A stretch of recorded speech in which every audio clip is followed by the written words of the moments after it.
अवधूत चिंतन श्री गुरुदेव दत्त श्री स्वामी समर्थ महाराज की जय। स्वामी दत्त सेवा या चॅनलवर तुम्हा सर्वांचे खूप खूप स्वागत।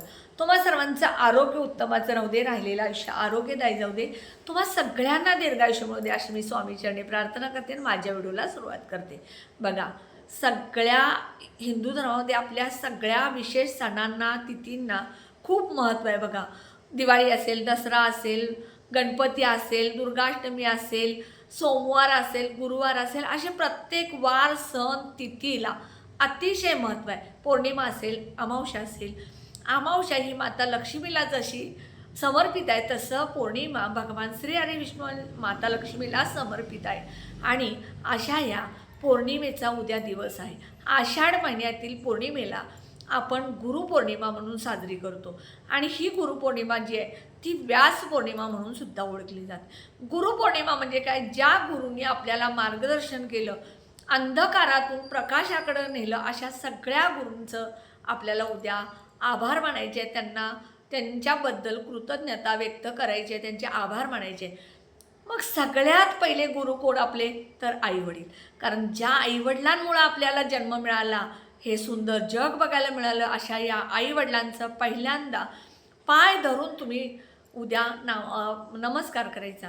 सगळ्यात पहिल्यांदा उद्या सकाळी लवकर उठायचं, स्वच्छ आंघोळ करायची, आंघोळीच्या पाण्यामध्ये चिमूटभर हळद टाकायची आणि त्यानंतर उद्या पिवळं वस्त्र तुमच्याकडे असेल तर पिवळं वस्त्र परिधान करा, नसेल तर तुम्ही काळं निळं कलर सोडून कुठलंही वस्त्र, व्हाईट कलर असेल, पिंक कलर असेल, पोपटी कलर असेल, ह्या कलरचं वस्त्र परिधान करायचं आणि आंघोळ झाल्या सगळ्यात पहिल्यांदा आईवडिलांच्या पायावरती, चरणावरती डोकं टेकून नमस्कार करून त्यांचा आशीर्वाद घ्या।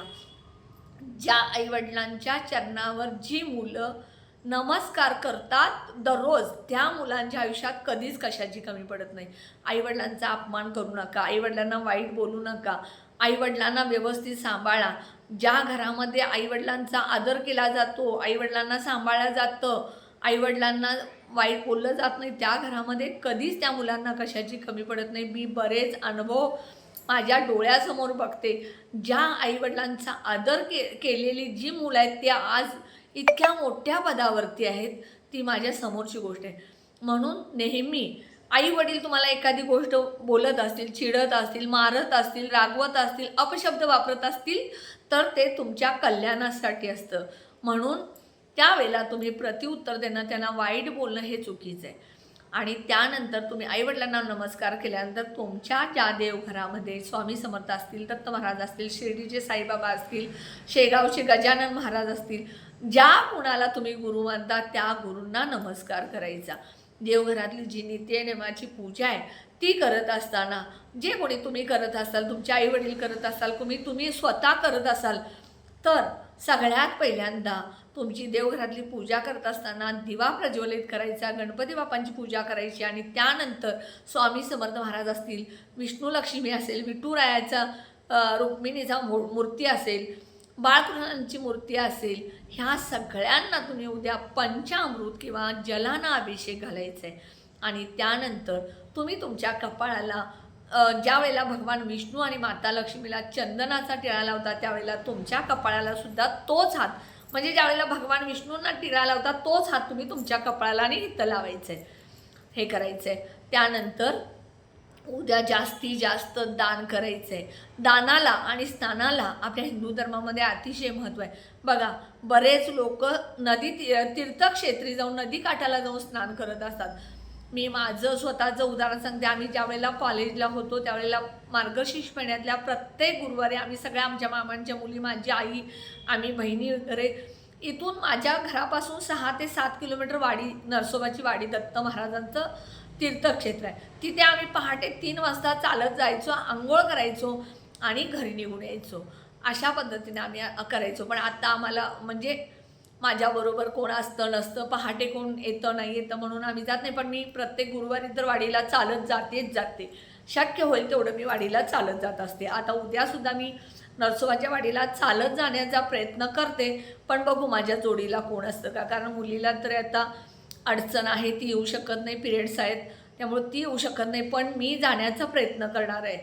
आणि तुम्हालाही कुणाला जवळ वाडी असेल, कोणी माझा व्हिडिओ बघत असेल ना, इचलकरंजी, मिरज, हातकलंगडे, कुरुंदवाड, जे कोणी लोक आहेत जवळ, त्यांनी तीर्थक्षेत्री उद्या गुरुपौर्णिमेला वाडीला जाऊन या. अशा पद्धतीनं जर तुम्ही चालत गेला, तुम्ही दत्त महाराजांची सेवा केला, तर त्याचंसुद्धा तुम्हाला फळ मिळत असतं. आता ह्या सगळ्यांचं तुम्ही दर्शन घ्यायचं.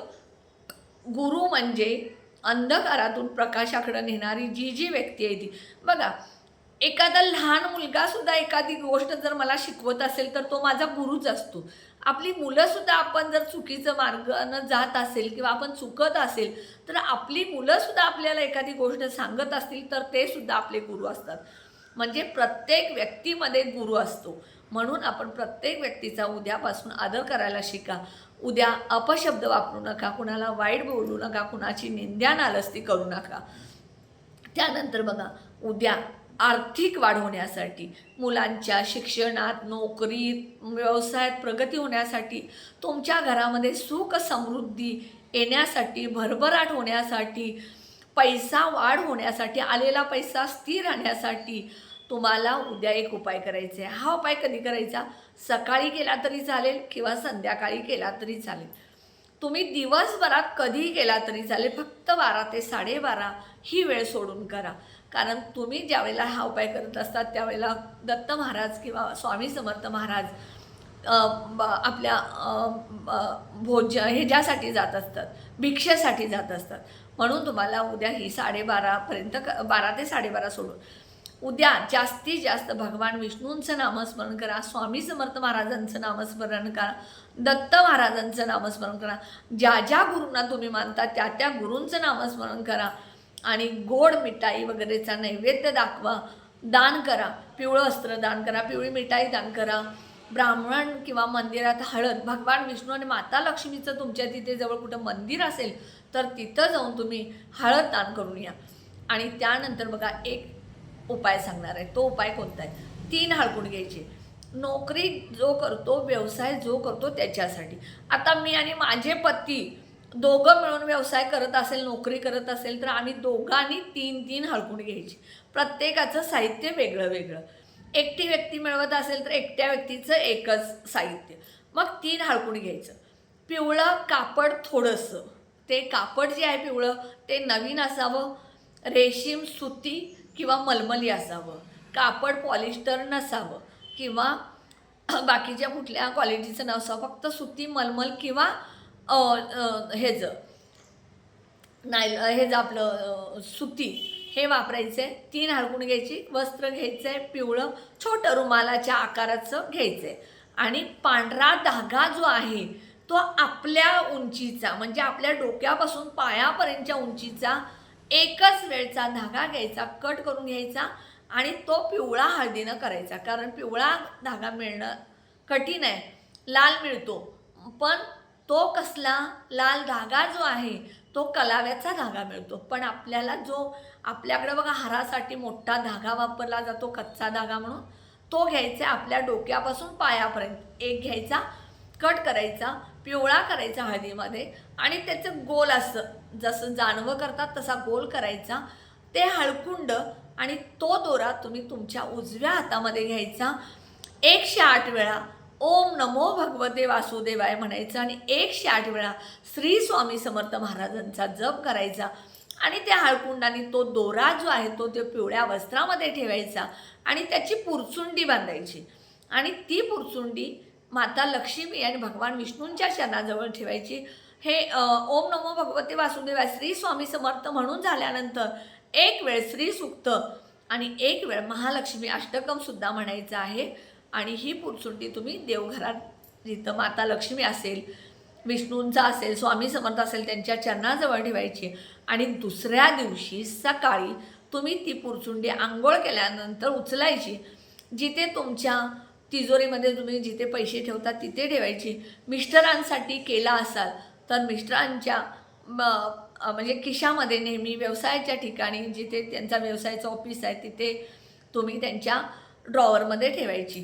तुमच्या स्वतःच्या सुद्धा तुम्ही नोकरी करत असाल तर स्वतःजवळ, मिस्टर नोकरी करत असेल तर त्यांच्या स्वतःजवळ ठेवायची. एवढी छोटीशी पुरचुंडी हलकून घेताना छोटी घ्या, म्हणजे जास्त मोठी पुरचुंडी होणार नाही, ठेवायला सोयीस्कर पडेल. त्यामुळं ती पुरचुंडी तुमच्या मिस्टरांच्या जवळ, तुमच्याजवळ जेवढ्या व्यक्ती सर्व्हिसला आहेत, जेवढ्या व्यक्ती व्यवसाय करतात, जेवढ्या व्यक्ती मिळवतात पैसा, तेवढ्यासाठी वेगवेगळे 3 हलकून दोरा कापड घ्यायचं आहे.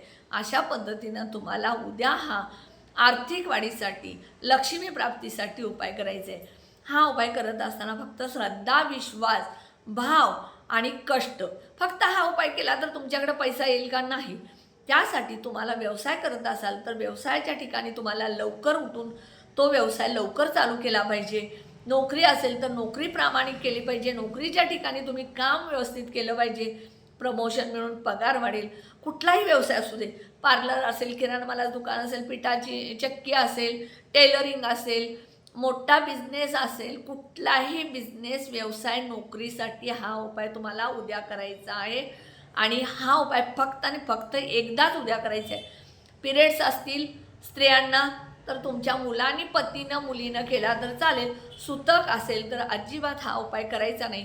फक्त आणि फक्त गुरुपौर्णिमे दिवशीच हा उपाय करायचा आहे. ही पुरचुंडी पुढच्या गुरुपौर्णिमेला वाहत्या पाण्यामध्ये सोडून दुसरी बनवायची.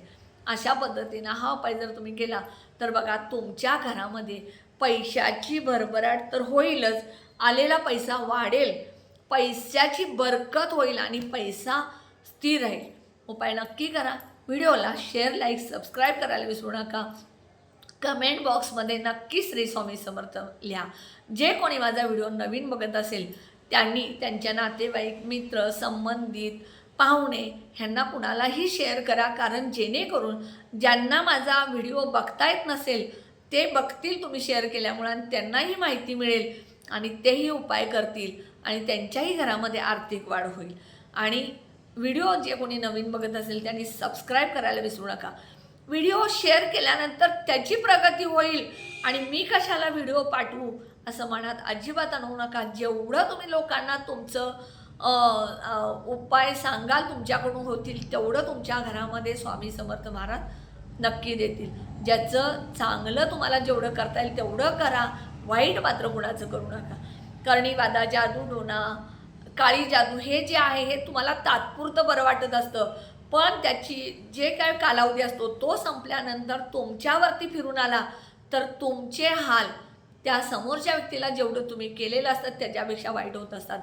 म्हणून कधी कुणावरती काळी जादू, कर्णीबाधा, जादू टोना, वाईट शक्ती काही करू नका.